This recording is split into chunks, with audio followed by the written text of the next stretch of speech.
Hello everyone, welcome to my channel. तो friends, आज हम लोग डिस्कस करेंगे और कुछ इम्पोर्टेंट क्वेश्चन, इम्पोर्टेंट कंसेप्ट से रिलेटेड। ठीक है, तो आप लोग के एग्ज़ाम बहुत पास है, तो कल भी हम लोगों ने कुछ इंपॉर्टेंट क्वेश्चन डिस्कस किया था, आज और भी कुछ इंपॉर्टेंट देख लेते हैं। तो फ्रेंड्स, ये मेरा टेलीग्राम ग्रुप का नाम है, ये नाम सर्च करके आप ग्रुप ज्वाइन कर लेना, तब मेरे क्लासेस के जो भी लिंक्स होता है, इंपॉर्टेंट इन्फॉर्मेशन होता है, आपको टाइम टू टाइम मिलता रहेगा। ठीक है, आने करने पे भी मुझे फॉलो कर लेना। फॉलो करने के लिए कोई कोड चाहिए तो आप डाल देना अनुकंपा। और अभी अनअकैडमी के प्लेटफॉर्म में ये बैच कोर्स आने वाला है, 6 मार्च से स्टार्ट होगा। इसमें मैं आप लोगों को कंप्लीट कोर्स पढ़ाऊंगी एजुकेशन का। ठीक है, यूनिट 1 से लेकर यूनिट 10 तक 3 मंथ्स का कोर्स होगा। ये कंप्लीट कोर्स आपको मिलेगा, जिसके लिए आपको सब्सक्रिप्शन लेना होगा। तो आप अनुकंपा कोड डाल के 10% डिस्काउंट आपको मिल जाएगा अपने सब्सक्रिप्शन में। ओके, और अनअकैडमी के प्लेटफॉर्म में बहुत सारे फ्री क्लासेस भी होते हैं, जैसे कि ये है एक फ्री क्लास, ये आज है 5 PM पे होगा। इनका लिंक डिस्क्रिप्शन बॉक्स में दिया हुआ है। और ये क्लास कल होगा, ये भी फ्री क्लास है, तो ये भी 5 PM पे होगा। डिस्क्रिप्शन बॉक्स में इन दोनों का लिंक दिया हुआ है।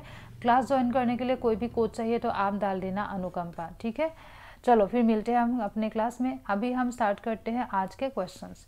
तो ये एक इम्पॉर्टेंट कंसेप्ट से रिलेटेड क्वेश्चन है। इसमें पूछा गया कि इनमें से कौन सा थ्योरी है जो किसके साथ डील करते हैं, जिसका व्यू पॉइंट क्या है कि इनका ये मानना है कि the only type of adjustment to which education should lead, मतलब यहाँ पे इनका ये मानना है कि एडुकेशन में हमें क्या फॉलो करना चाहिए। एडुकेशन में हमें यूनिवर्सल एडुकेशन, मतलब उनसे रिलेटेड एडुकेशन देना चाहिए जो कि यूनिवर्सल है, अनचेंजिंग है, मतलब जो सच है, जो ट्रूथ है। ठीक है, वो सब कुछ एडुकेशन के ज़रिए देना चाहिए। एडुकेशन मतलब हम उस तरीके से देंगे जो यूनिवर्सल ट्रूथ है, जो अनचेंजिंग है, उनके ऊपर एडुकेशन बेस होना चाहिए। ठीक है, तो ये कौन सा थ्योरी है? तो ये है पेरेनियलिज्म। ठीक है, बाकी सब कुछ क्या है देख लेते हैं। हाँ, तो फर्स्ट है प्रोग्रेसिविज्म। प्रोग्रेसिविज्म क्या है? प्रोग्रेसिविज्म एक ऐसा थ्योरी है जिसका मेन फोकस किसके ऊपर है? बच्चों के नीड एंड इंटरेस्ट के ऊपर। मतलब इनका मानना ये है कि हम एडुकेशन अगर बच्चों के नीड एंड इंटरेस्ट लेवल के ऊपर फोकस करके देंगे तो बच्चे बहुत प्रोग्रेसिव एडुकेशन होगा वो। ठीक है, आगे बढ़ पाएंगे वो लोग।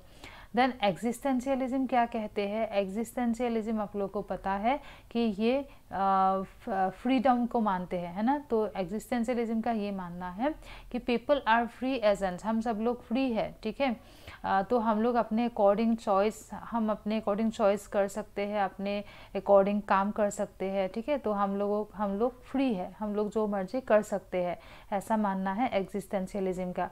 और पेरेनियलिज्म यूनिवर्सल ट्रूथ पे फोकस है इनका।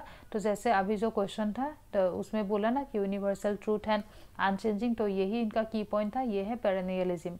और एसेंशियलिज्म का मेन फोकस क्या है? एसेंशियलिज्म का मेन फोकस है कुछ एसेंशियल, मतलब बच्चों के लिए एसेंशियल क्या होता है? बच्चों के लिए एसेंशियल होता है एकेडमिक नॉलेज लेना। ठीक है, पेट्रियोटिज्म देशभक्ति, उसके साथ साथ कैरेक्टर डेवलपमेंट भी बच्चों के लिए बहुत इंपॉर्टेंट होता है। तो इनका मेन फोकस इन सब के ऊपर होता है।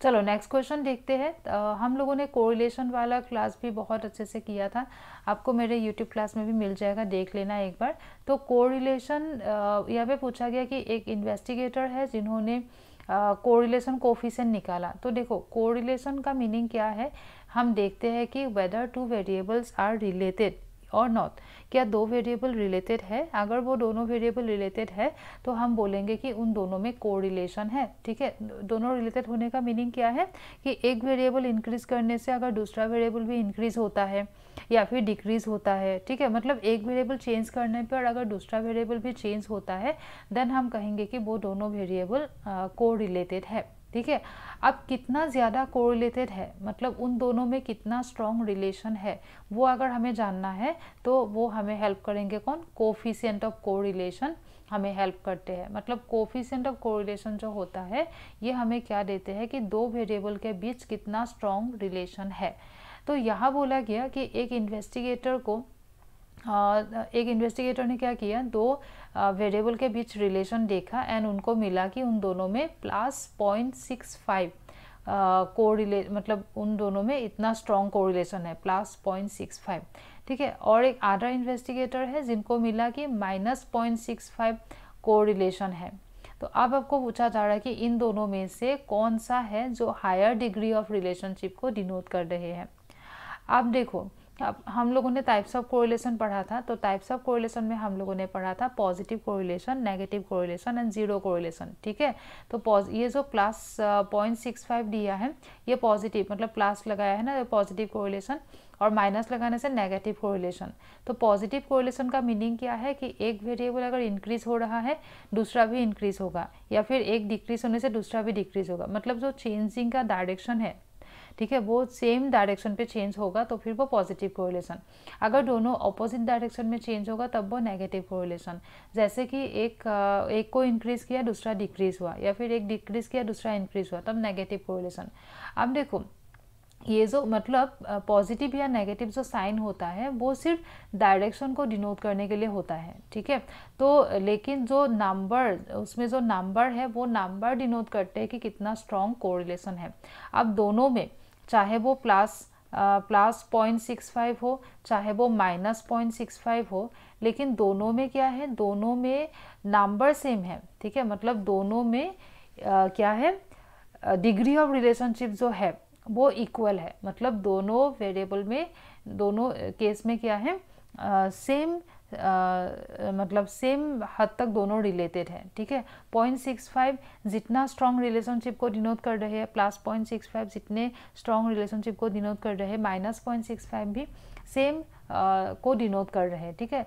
तो सिर्फ दोनों में प्लस एंड माइनस का डिफरेंस है, ये हम डायरेक्शन के लिए यूज़ करते हैं। तो आपको पूछा गया कि किस में हायर डिग्री ऑफ रिलेशनशिप है, किस में मतलब कौन ज़्यादा स्ट्रॉन्ग रिलेशनशिप को डिनोट कर रहे हैं। तो दोनों इक्वल रिलेशनशिप, दोनों में डिग्री ऑफ रिलेशनशिप इक्वल है, दोनों में मतलब 0.65 में जितना स्ट्रॉन्ग रिलेशन है माइनस 0.65 में भी सेम स्ट्रॉन्ग रिलेशन है, ठीक है। मतलब दोनों में डिग्री ऑफ रिलेशनशिप सेम है लेकिन डायरेक्शन अलग अलग है। तो इसीलिए option number 1 is the correct option. अच्छा, अगर आप लोग नॉर्थ ईस्ट सेट का एग्जाम देना चाहते हो तो फिर एग्जाम तो इसी मंथ है, तो आप लोगों के लिए बहुत इंपॉर्टेंट होता है प्रीवियस ईयर क्वेश्चन पेपर एक बार कर लेना। तो ये जो पेपर है ये है पेपर 1, इसमें आपको प्रीवियस ईयर क्वेश्चन पेपर मिलेगा 2017 से लेकर 2022 तक विथ ऑफिशियल आंसर की एंड हिंट्स आपको मिल जाएगा। ये बुक अमेजोन पे अवेलेबल है और ये सेकंड पेपर से रिलेटेड बुक है एडुकेशन का। तो ये यहाँ पे भी आपको स्लैट के क्वेश्चन पेपर मिलेगा 2017 से लेकर 2022 तक विथ ऑफिशियल आंसर के, एंड जो इंपॉर्टेंट या टाफ क्वेश्चन है उनका हिंट्स भी प्रोवाइड करके मैंने रखा है। ये भी आपको अमेजोन पे मिल जाएगा, ठीक है। आपको पता है कि स्लैट के जो क्वेश्चन पेपर है, नॉर्थ ईस्ट स्लैट के जो क्वेश्चन पेपर है वो कहीं पे भी अवेलेबल नहीं है, तो आप इससे कर सकते हो, ठीक है। और जो लोग नेट एग्ज़ाम देना चाहते हो या फिर अदर स्टेट के सेट एग्ज़ाम देना चाहते हो, आप लोग भी ये एजुकेशन वाला बुक ले सकते हो यहाँ पे, क्योंकि नेट एंड स्लैट का सिलेबस तो सेम ही है। तो यहाँ पे जितने भी क्वेश्चंस हैं आप उनको एमसीक्यू की तरह प्रैक्टिस कर सकते हो। चलो फिर हम देखते हैं अपना नेक्स्ट क्वेश्चन। तो इसमें पूछा है कि इनमें से कौन कौन सा स्टेटमेंट है जो सोशल मोबिलिटी में कंट्रीब्यूट, मतलब सोशल मोबिलिटी से रिलेटेड, सोशल मोबिलिटी में हेल्प कौन कौन सा स्टेटमेंट हमें सोशल मोबिलिटी में हेल्प करेंगे। तो देखो, सोशल मोबिलिटी होता है सोसाइटी में हम लोगों का स्टेटस चेंज होना, ठीक है। तो स्टेटस चेंज होने के लिए हमें कौन कौन हेल्प करते हैं, एडुकेशन हेल्प करते हैं, टेक्नोलॉजी हेल्प कर, मतलब वो सब कुछ हमें हेल्प करेंगे जिसके वजह से या तो हम लोग का अर्निंग बढ़ेगा या तो हम लोग का लाइफ के जो स्टैंडर्ड है वो बढ़ेगा, है ना। तो फिर क्या है, अब देखो जैसे educational opportunities, providing expanding range of educational opportunities आपको ज़्यादा मिल रहा है, ठीक है। तो फिर क्या करोगे, ज़्यादा एजुकेशन लेके हम फिर अच्छे से सेटल हो सकते हैं, अच्छा जॉब कर सकते हैं, है ना। तो इस तरीके से सोशल मोबिलिटी, हम लोगों का मोबिलिटी मतलब हम लोग का स्टेटस इंक्रीज होगा। देन टेक्नोलॉजी यूज़ करके क्या किया, technology based potential for urbanisation and industrialisation, तो इससे भी क्या होगा, हम लोग का स्टेटस बढ़ेगा। तो इसलिए ये दोनों करेक्ट आंसर होगा। बाकी 2 और 4 ये दोनों नेगेटिव स्टेटमेंट है। 2 में दिया गया कि फीलिंग डिसइल्यूशन मतलब डिसअपॉइंटेड फ्रॉम प्रीवियस कंडीशंस, कोई पुराना कंडीशन है जिसके वजह से अभी आप लो फील कर रहे हो या डिसअपॉइंटेड फील कर रहे हो, तो ये तो कुछ रिलेटेड ही नहीं हुआ सोशल मोबिलिटी से। एंड बाकी 4 वाला है कि आप इंटरेस्टेड नहीं हो, लाइफ के प्रॉब्लम्स या लिविंग से रिलेटेड कोई इंटरेस्ट आपका नहीं है, तो ये भी सोशल मोबिलिटी से रिलेटेड नहीं हुआ। ट्रेडिशनल लिंकेज ऑफ बिहेवियर, ये भी सोशल मोबिलिटी से रिलेटेड नहीं है। सोशल मोबिलिटी वो होता है जो हम लोग के सोशल स्टेटस को चेंज करने में हेल्प करेंगे, ठीक है। अच्छा, नेक्स्ट हम देखते हैं, देखो इस टाइप का क्वेश्चन भी हम लोगों ने बहुत सारे डिस्कस किया है। जो आपके रिसर्च मेथोडोलॉजी है उनके जो न्यूमेरिकल पोर्शंस है ना, नॉर्मल डिस्ट्रीब्यूशन कर्व या नॉर्मल प्रोबेबिलिटी कर्व, इससे रिलेटेड बहुत सारे क्लासेस हम लोगों ने लिया है। अगर आपने देखा नहीं है तो आने का टाइम पे मेरे स्पेशल क्लास सेक्शन में जाके देख सकते हो, ठीक है। और यहाँ पे हम डिस्कस कर लेते हैं। तो यहाँ पे बोला गया कि नॉर्मल डिस्ट्रीब्यूशन के अकॉर्डिंग आपको दिया गया कि मीन है 54, ठीक है, मीन है 54 एंड स्टैंडर्ड डेविएशन हो गया 9। देन आपको पूछा है कि what is the percentile rank, percentile rank कितना है एक स्टूडेंट का जिनका स्कोर है 72। तो स्कोर को हम x मान लेते हैं। और देखो इसका मीनिंग क्या है, परसेंटाइल रैंक क्या बताते हैं, परसेंटाइल रैंक बताते हैं कि आपसे कम कितने लोगों को मिला है, ठीक है, कितने लोगों को आपसे कम मिला है। तो अगर एक किसी स्टूडेंट का स्कोर है 72 तो इनका परसेंटाइल रैंक कितना होगा। तो परसेंटाइल रैंक को एक ही वर्ड में अगर याद रखना है तो आपको याद रखना है बिलो परसेंटेज आपको देखना होगा।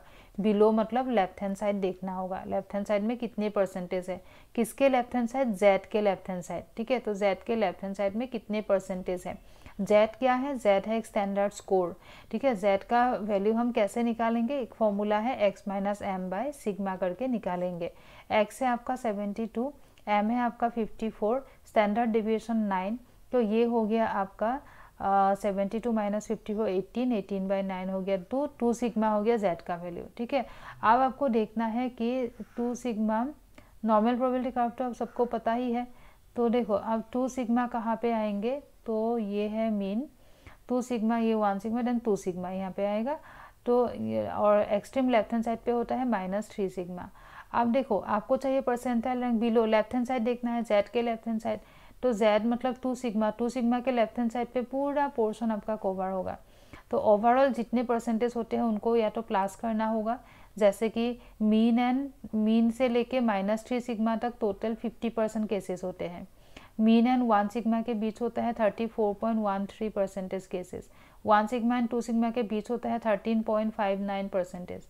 तो आपको ना इन तीनों को प्लस करना पड़ेगा, क्योंकि लेफ्ट हैंड साइड में जितने भी पोर्शन कवर हो रहा है सब कुछ आपको प्लस करना है। और नहीं तो आप इजी के लिए ये भी कर सकते हो, जो पोर्शन आपको नहीं चाहिए 100 में से उनको माइनस करो। कौन सा पोर्शन नहीं चाहिए, 2 सिग्मा के राइट हैंड पोर्शन आपको नहीं चाहिए, मतलब 2 सिग्मा एंड 3 सिग्मा के बीच जो है वो वाला पोर्शन आपको नहीं चाहिए। तो 2 सिग्मा एंड 3 सिग्मा के बीच कितना होता है 2.14, तो 100 में से 2.14 को माइनस कर दो तो अप्रॉक्सीमेटली आपका आंसर आ जाएगा 98, ठीक है। नेक्स्ट हम देखते हैं, ये कंसेप्ट भी बहुत इंपॉर्टेंट है, आते रहते हैं, true experimental research, basic research, applied research, ये सब कुछ बहुत आते रहते हैं, पेपर 1 में भी आते हैं। तो अब देखो true experimental research, experimental research में क्या होता है, हम कॉज एंड इफेक्ट रिलेशनशिप को देखते हैं, डिपेंडेंट वेरिएबल को मैनिपुलेट करते हैं एंड उनके वजह से जो चेंजेस आएगा वो इंडिपेंडेंट वेरिएबल के ऊपर हम देखते हैं, ठीक है। नेक्स्ट है आपका बेसिक रिसर्च, बेसिक रिसर्च में क्या होता है, थ्योरी बनते हैं यहाँ पे। अप्लाइड रिसर्च में हम क्या करते हैं, अप्लाइड रिसर्च में हम अप्लाई करते हैं, किसी भी थ्योरी का अप्लाई करेंगे, ठीक है। तो आपका हो गया जैसे एक्सप्लोरिंग द पॉसिबिलिटी, तो यूज ऑफ थ्योरी, कोई भी थ्योरी हम यूज़ करते हैं तो वो अप्लाइड रिसर्च हो गया। इवैल्यूएशन रिसर्च क्या है ना, इवैल्यूएशन रिसर्च हो गया, मानो कि किसी भी तरीके का कोई प्रोजेक्ट है या कोई प्रोग्राम है, ठीक है, वो ख़त्म होने के बाद ये देखा जाता है कि ये प्रोजेक्ट या प्रोग्राम कितना ज़्यादा सक्सेसफुल हुआ, ठीक है, तो कितना ज़्यादा यूज़फुल रहा वो सब कुछ देखना, वो होता है इवैल्यूएशन रिसर्च। तो यहाँ पे ये दिया है कि judging the worth of a particular practice, कोई भी पर्टिकुलर प्रैक्टिस है, कोई भी पर्टिकुलर प्रोग्राम है, वो कितना हेल्पफुल रहा, कितना उसका मतलब यूज़फुल रहा, ये सब कुछ देखा जाता है, वो होता है इवैल्यूएशन रिसर्च। तो आज जो भी हम लोगों ने डिस्कस किया, बहुत इंपॉर्टेंट कॉन्सेप्ट से रिलेटेड क्वेश्चन डिस्कस किया, होप कि आप लोगों को समझ में आ गया होगा। किसी भी तरीके का डाउट है, कन्फ्यूजन है तो आप लोग कमेंट सेक्शन में कमेंट करो। और आज जो क्लास है अनअकैडमी के प्लेटफॉर्म पे, वो क्लास ज़रूर से ज्वाइन करना, इसी तरीके का इंपॉर्टेंट क्वेश्चन हम डिस्कस करेंगे। तो इसके लिए आपको 5 PM पे आप ज्वाइन करना ये क्लास, इसका लिंक डिस्क्रिप्शन बॉक्स में भी है। और अगर आपने टेलीग्राम ग्रुप में आपने ज्वाइन कर लिया है तो टेलीग्राम ग्रुप में भी आपको लिंक मिल जाएगा, ठीक है। तो मिलते हैं हम लोग अपने क्लास में 5 PM को। Okay, thank you everyone.